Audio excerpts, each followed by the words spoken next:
Cool. Okay, thank you. So, yeah, we're here today to talk about how to grow your organization on social media. That is to cut through the noise, reach more people, multiply your impact. Um, this should be about 30 to 40 minutes. There is going to be space for Q&A at the end. But I will keep my eye on the chat. And if anyone has any questions as we go, feel free to drop that into the chat. Or if you fancy, just come off mute and we can have a chat as long as it's not going to be a huge conversation. I'm happy to answer things as we go. Okay. Cool. Okay, so I just want to get started. I tend to run these sessions as interactively as possible because I know that's how we get the most value from them. So I'd like to take a bit of a temperature check of the room and just understand how you feel about social media at this point because I know it's a bit of a contentious one and there are various different opinions on it. So just if you can drop in the chat one or two words about how you feel about social media at this point. Ever changing and political. Necessary, confusing. I like that one. Important, vital, minimal engagement, daunting, polarized and polarizing. Isn't that the truth? Yeah, what you make it. I like that attitude, Cynthia.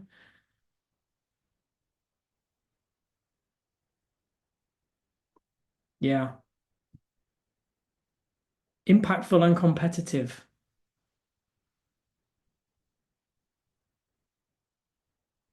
Feels like people are using it more and more passively. That's an interesting one. Yeah. So some fairly neutral slash negative feelings around social media here.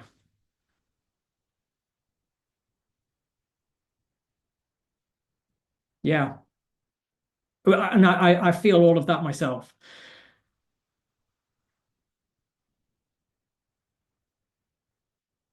Yeah. So I'm going to start by just basically I'm going to start out with what I'm calling a personal confession, which is that I personally struggle with social media, right?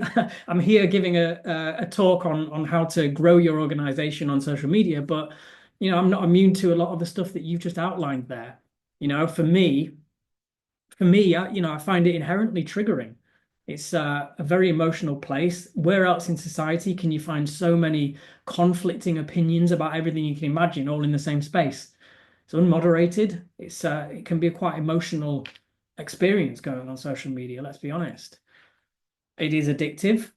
These softwares are designed to hit our dopamine centers, to keep us scrolling, to keep us clicking. It can be hard to quantify value. From a personal perspective, you can sit and scroll for entertainment, but where's that time gone? From a business perspective, it can be hard to link what you're doing with the return that you're actually getting, right? You've probably heard this as well. When the service is free, you are the product. You give and you give and you give to these platforms, and they use your data, they sell you. They sell you as the product to advertisers. And just to round it off nicely, I don't have any faith really in where the industry is going, looking at the current leaders. So, yeah, it might be a bit of a strange way to start out this, but I think it's important to acknowledge that not everything is black and white, and there are grey areas, but we can't ignore the negatives of social media. So that's where I stand. I want to flip it around though and give a bit of an upside as well, because I believe and I have seen that when used well, social media still holds a lot of positive potential for us as individuals and for our organizations and even for society as well. I'll give you a few examples, like the biggest one, I'm sure a lot of you remember this is the ALS Ice Bucket Challenge, which I got roped into doing myself. This was about 10 years ago. And that raised over 200 million in its first couple of weeks for charity. There was a campaign called End Period Poverty that helped to raise awareness of unequal access to sanitary products. And that was used to pressure the government into offering those products for free in schools and colleges. So we can use social media to galvanize support, for policy change. That's huge. And I just found an interesting stat as well that TikTok is the biggest social platform for the British Red Cross with 500,000 followers, which is far bigger than any of their other networks. So you can imagine what you can do with that reach, um, with that community.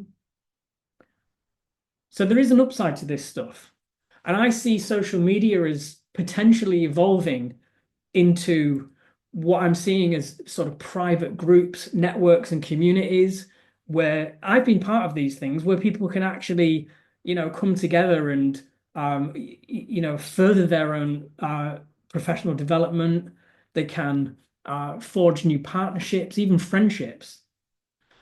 So social media is not just limited to the public feed, the algorithm-driven feed. It's also about how we use it and how we cultivate our networks. So in short, I'd say that there's an increasing opportunity to use social media to actually make a real world impact. Social media is making a real world impact anyway. We might as well be part of that and make it work for us.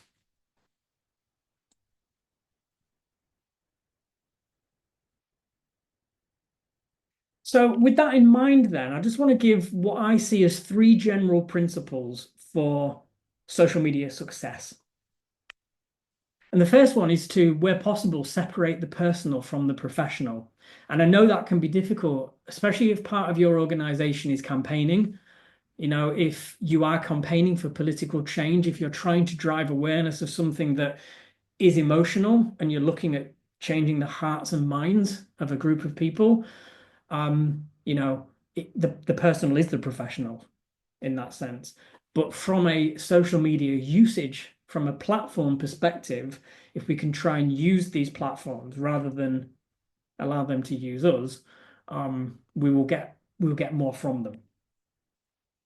And second one is to carve out dedicated time to content creation and engagement, and then switch it off. I think a lot of the times people can get sucked into these platforms, use them mindlessly. I've done it myself with not a lot of intent, not a lot of strategy. You wonder where the time's gone. You don't see anything for it, but you've spent a lot of time there. So what I would say is carve out the time, dedicate the time, create what needs to be created, post it, engage with it, and then step back from it. And lastly, remain mission focused. Know why you're there, have objectives, and hold true to those objectives.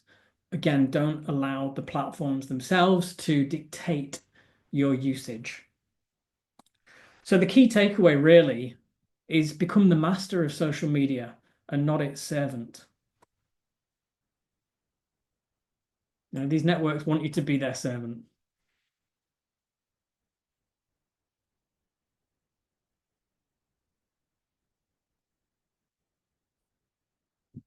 Just before I move on, I run these sessions every month. The next one is on the 13th of March. You will get an automatic reminder for the next one if you'd like to come along, but you might want to jot this down in your calendar as well if you find this helpful.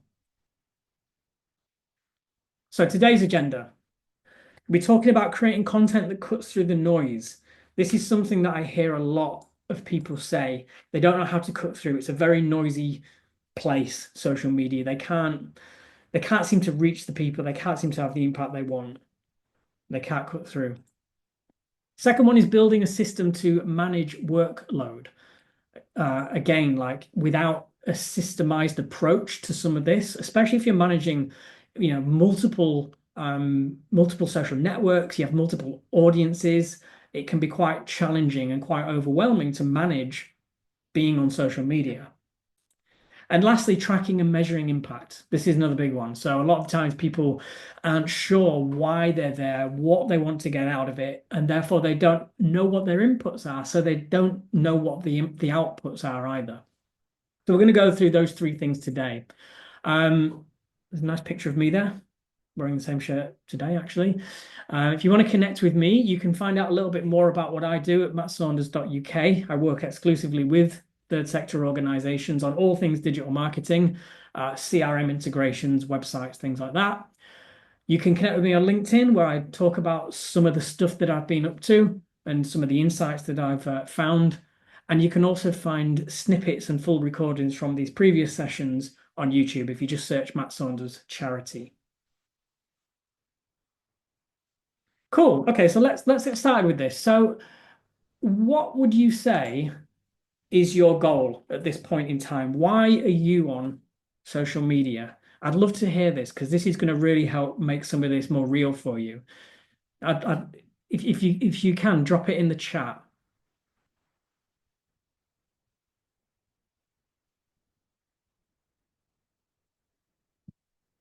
Brand awareness, raising awareness, awareness,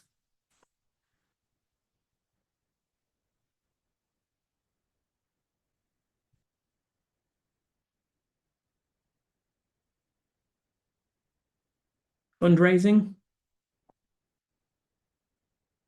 So a lot of this is about awareness and fundraising, I'm seeing.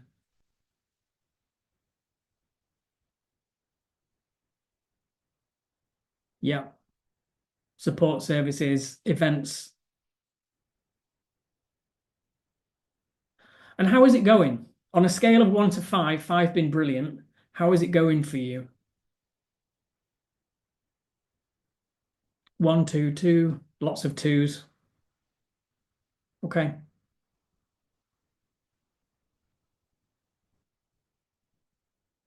Susan says 4. Don't worry, I'm not gonna put you on the spot. But 4's pretty good. Yeah. Yeah, it's stressful, isn't it? It's difficult. Cool, thank you. Okay, well, hopefully you'll come away today with some good ideas to move forward. So let's begin by looking at goals and KPIs. I'm going to start out really basic, so apologies if this is obvious to you, but it certainly wasn't obvious to me a few years ago. So this is a really interesting way, I think, to look at our usage of social media. So I'd like to separate goals from key performance indicators. So goals are outcomes that you want to achieve by being on social media. Things like website visits, things like newsletter subscribers, donations, volunteer and event registrations. These are the outcomes that you want to achieve. The KPIs are basically the things that let you know how you're going about achieving those goals. Things like number of followers, things like engagement, the reactions to content that you put out there, comments, shares, watch time if it's a video. I also think that sentiment is an interesting metric as well. How well is content being received? Is it generally a positive vibe around your content? So those are your goals, those are your KPIs. Where I see a lot of people get mixed up and struggle with this stuff is they try and control the goals and the KPIs, i.e., we try to get followers, we try to get engagement, we try to get visitors and things like that. And for me, those are the things that we should be observing, but not necessarily obsessing about. So another key takeaway for you is, for me, social media success is frequency of content plus quality of content. These are the things that are within the area of control for us. We can control how often we post and the quality of that content. Detaching from all of the numbers and the performance of what we do can be quite helpful from a sort of stress perspective. So creating content that cuts through the noise. As I said, this is one of the key problems, and I think a lot of people tend to give up, quite frankly, if they're not getting through, if they're not seeing any results. So hopefully, what I'm going to share will help you. I do like to try and simplify complex ideas, and so I've kind of I've reduced this down to 3 steps. The first one is to have a very clear understanding of your target audience. Who are they? What do they want? What are they struggling with? What are they doing online? How can you help them? Those kinds of things. The second one is to know where they are online. I mean, it sounds very basic, but if you're looking to appeal to teenagers, for example, if they're in your beneficiary group, they're probably not going to be on LinkedIn. Equally, if you're looking for strategic corporate partnerships, probably not going to find those on TikTok. So it's just about knowing where your audience is.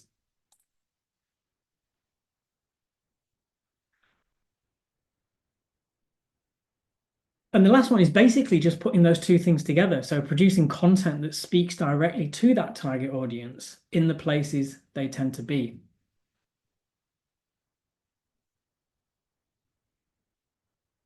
So the key takeaway here is just don't overthink it. Know your audience, know where they are, produce content on that platform for those people. Sounds very easy to say, doesn't it? Very easily missed, though. So I want to give you like a tone of voice comparison. This is a British Red Cross. I often use examples from national and international organizations in these talks. Um, Quite often these are multi-million pound organizations, and we can learn a lot from them.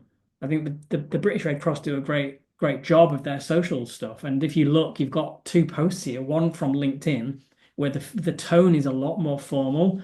They're appealing to teachers, and what they're offering is free resources.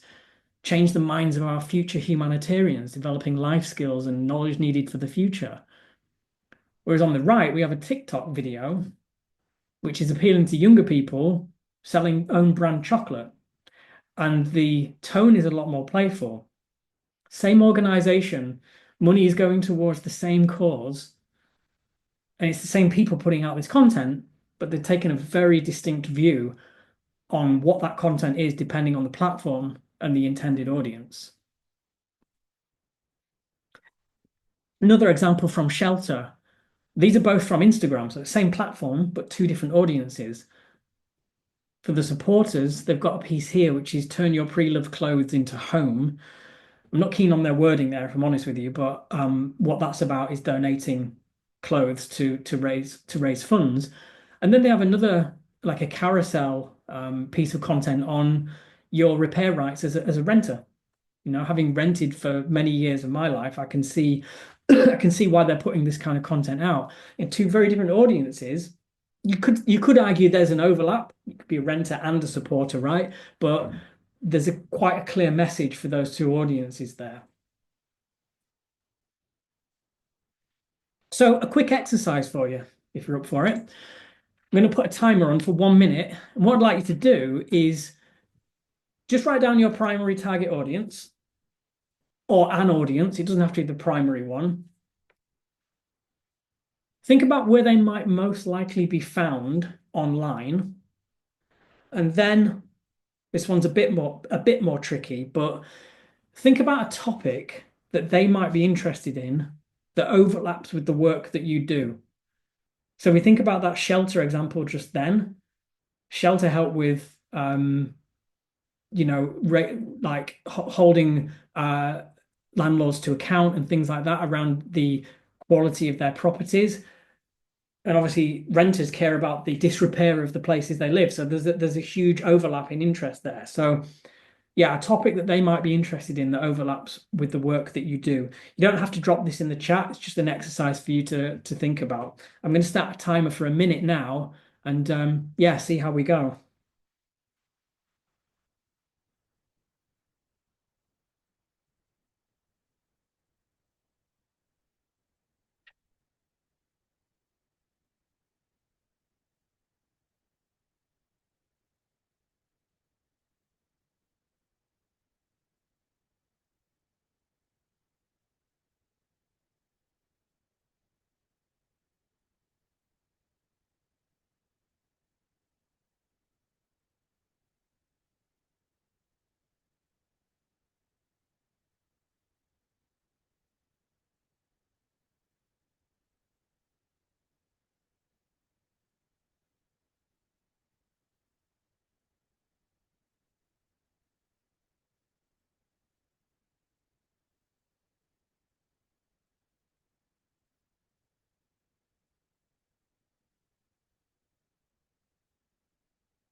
Okay. How was that? Was that helpful? Did anyone struggle with that?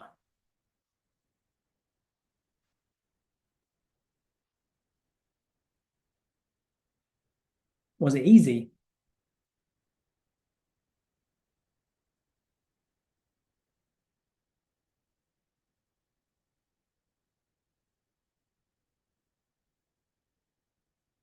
Yeah.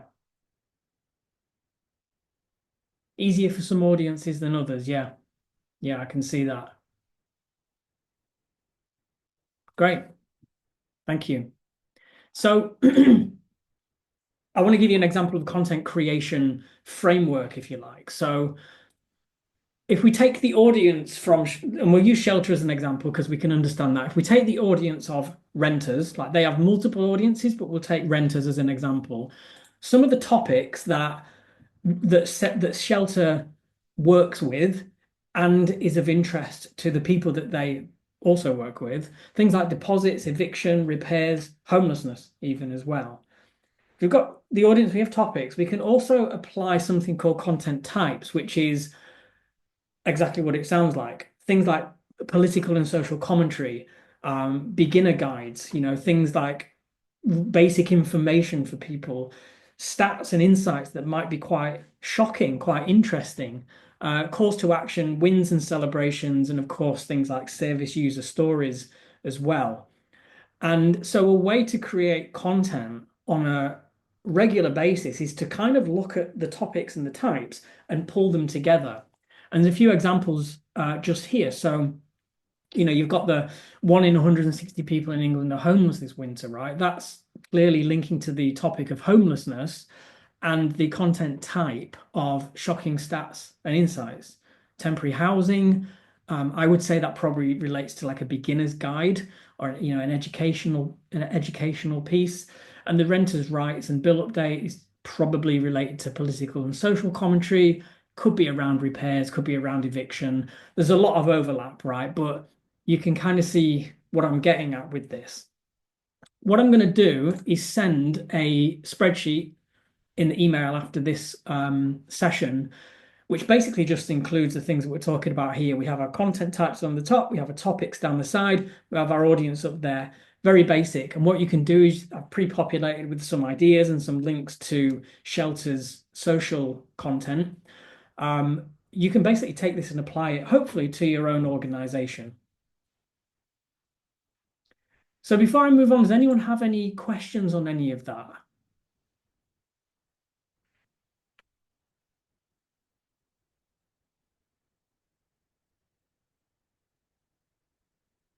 Nicole, you mentioned frequency versus consistency. Every post cost climate. Get it completely? Yeah. So consistency. Yeah. I would say consistency is important. Once a week could be consistent. I'm not advocating for being on social media 24/7, posting 10 times a day, that kind of stuff. But taking a consistent approach to production and publication is, yeah, it's a good thing to do. Jody, would you also post one message in different versions across all channels? Yeah, you certainly could.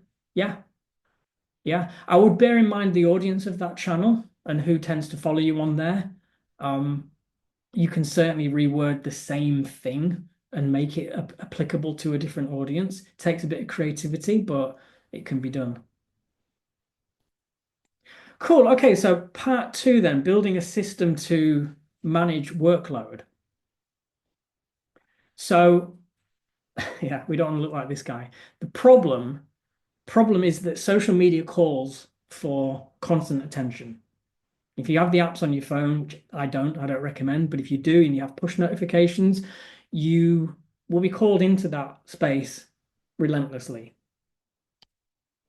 And content creation often gets deprioritized for more pressing issues.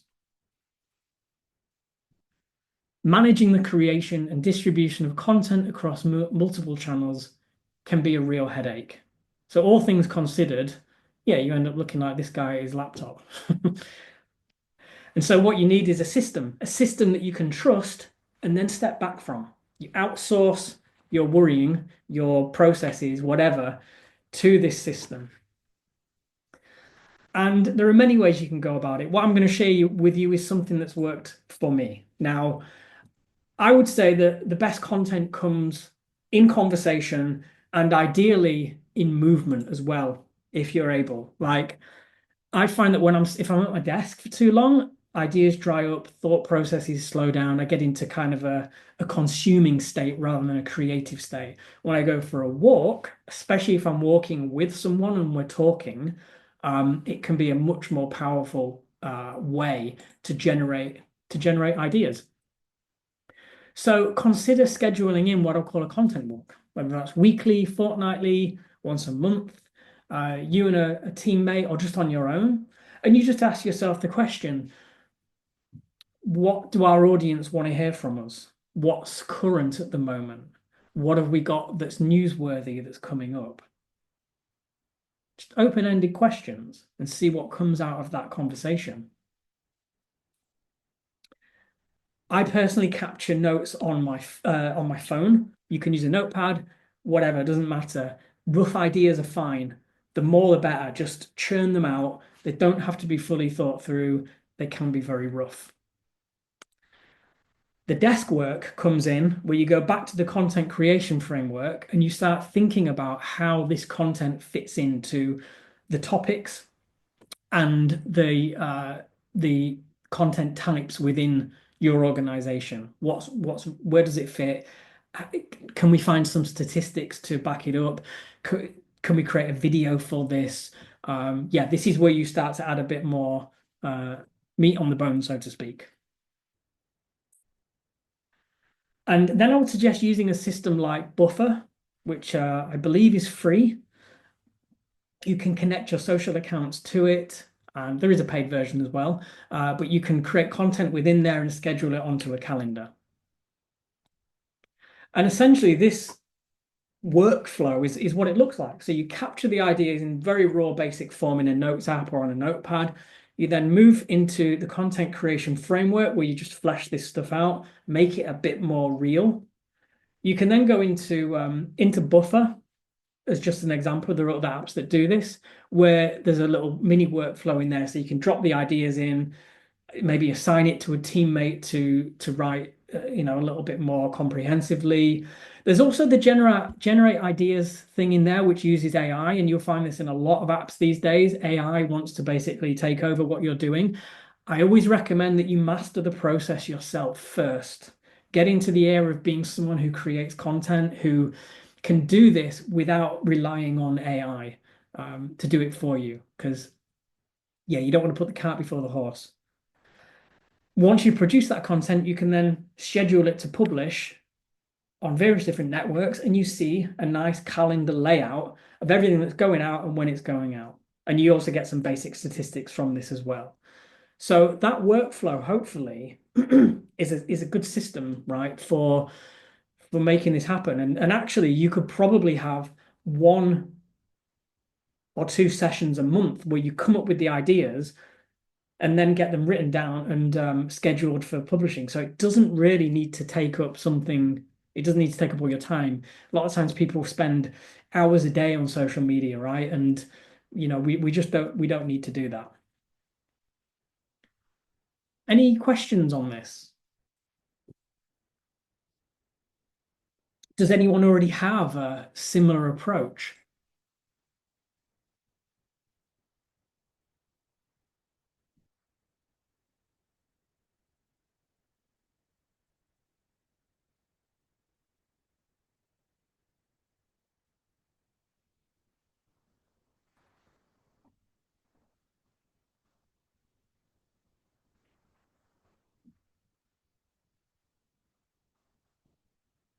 Cool. So yeah, so it's a common process for a lot of people. That's great. Yeah. I mean, for me, the biggest part of this is the front end here, where we come up with ideas. Um, Systemization almost comes next.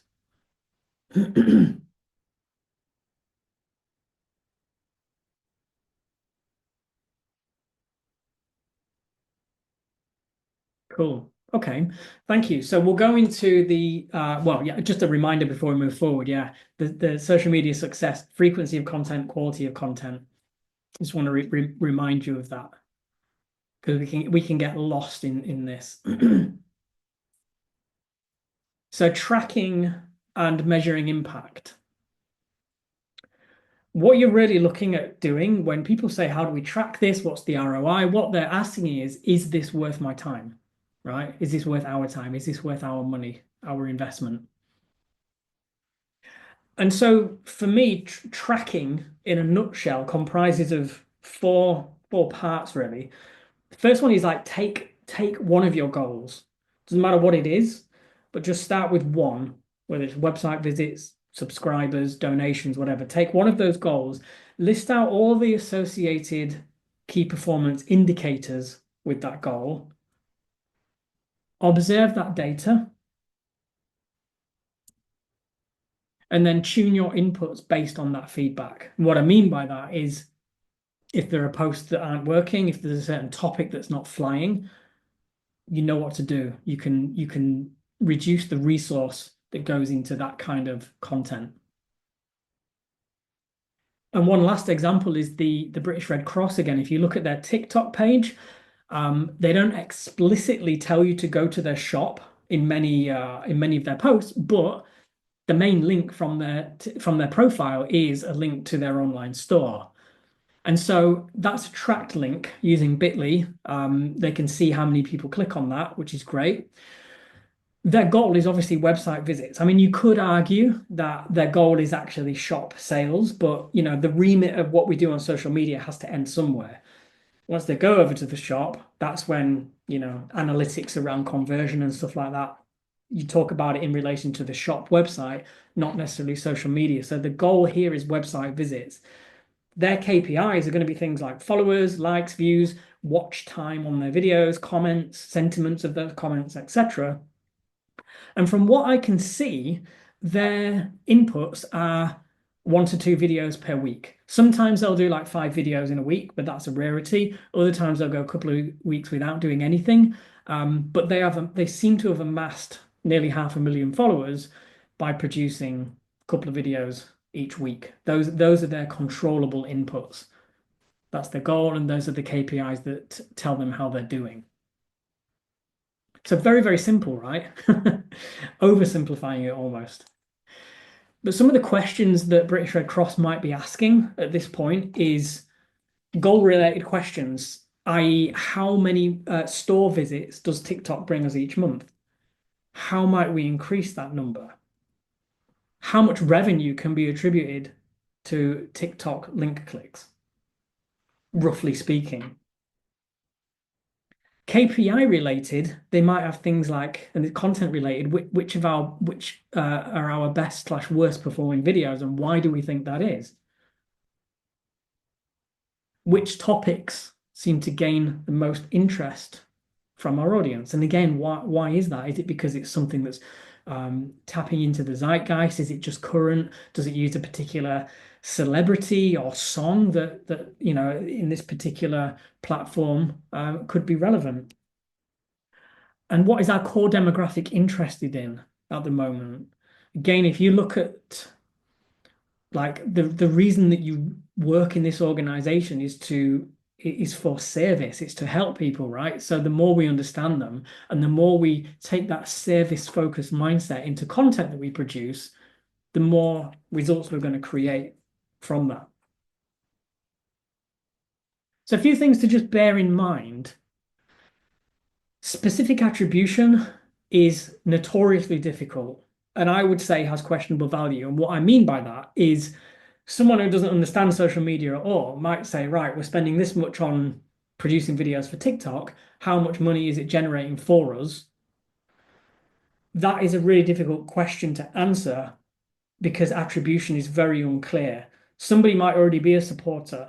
They might follow you on LinkedIn, they might follow you on Twitter and TikTok, they might subscribe to your emails. And then 6 months later, they click on the link from TikTok and go and buy something from the shop. Can you honestly attribute TikTok to that sale? I would argue not, because of all the ecosystem of stuff that's happening around it. So all we can do is the best that we can. And I would say what matters most is being able to broadly say, this is worth our time. If we were to take out this block, yeah, things might start to fall down. Control inputs and let go of outputs. That's what I said a moment ago around getting look like trying to improve the quality of content. We're not trying to get followers, we're trying to create content that gets followers, if that makes sense. That's a lot more of a input than an output. And so just that little reminder again that this is about doing this and striving to do it better and better. So just some concluding thoughts on this. Social media can be a stressful time suck or a valuable asset. We get to decide. Lots of emotional ways of seeing and feeling about social media, but we get to decide how it works for us. To cut through the noise, you must consistently produce engaging content for a specific audience on the platforms that they are already on. Very, very basic, but often gets forgotten. James Clear, who wrote Atomic Habits, if you've read that, he says you do not rise to the level of your goals, you fall to the level of your systems, i.e., or ergo, have a system in place. We can't just strive forever and continuously 24/7 to make it work for us. We've got to leverage systems and technologies for that. And focus more on creating great content than how it performs. I just want to remind that as well. But don't completely ignore performance either. Use performance as a feedback mechanism, a way of gathering data and knowledge on how what you produce and how you engage with those platforms, how it performs, and then you can use that to improve the way that you do it and hopefully improve the results that you get as well from it. Okay, so we've buzzed through this one pretty quickly. Does anyone have any questions?